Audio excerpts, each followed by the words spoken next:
Narinig mo ang kwento tungkol sa leon at gazelle. Kung ikaw ay parang gazelle na nalilito pa rin, kailangan mo ng dahilan para magpatuloy. Kailangan mo ng isang bagay na makakapagbigay sa iyo ng motibasyon. Kapag hindi na hinahabol ng leon, ang gazelle ay tumitigil ito sa pagtakbo dahil wala siyang panlabas na motibasyon. Maraming tao ang hindi nagtatagumpay, hindi dahil sa kakulangan ng talento o kakayahan, kundi dahil sa hindi tamang karakter. Kahit gaano ka katalino o kahusay, kung wala kang integridad, tiyaga at magandang asal, maaaring hindi mo magamit ng maayos ang iyong talento. Ang mga karakter na katangian tulad ng disiplina, paggalang at pagiging tapat ay mahalaga upang mapanatili at mapalago ang tagumpay. Ang talento ay makakapagdala sa iyo sa mga magagandang pagkakataon, ngunit ang tamang karakter ang magpapanatili sa iyo roon at magbibigay sa iyo ng tunay na kasiyahan at pag-unlad. Kaya, ano ang dahilan mo para magpatuloy?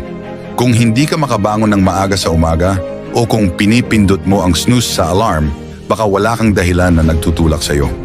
Kapag may dagdag na gawain o dagdag na lap, baka hindi mo ito magawa dahil kulang ka sa tamang motibasyon. Mahalagang malaman mo ang iyong bakit upang maging determinado ka sa pag-abot ng iyong mga layunin. May mga tao na nagtatrabaho ng mabuti pero walang nakikitang resulta. Hindi sapat na maging doktor o abogado ka lang. Kailangan mong magkaroon ng tamang karakter at layunin. Ang pagkakaroon ng tamang motibasyon at layunin ang magbibigay sa iyo ng lakas na magpatuloy kahit pagod na pagod ka na. Kung gusto mong magtagumpay ng kasing lakas ng gusto mong huminga, kailangan mong maging matatag at hindi magpatalo sa pagod.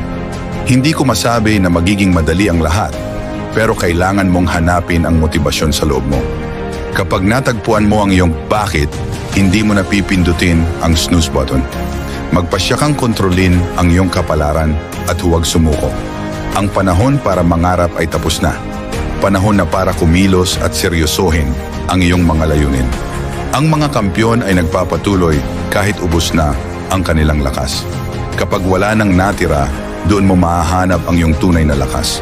Kaya tanong ko sa iyo, ano ang plano mo ngayon?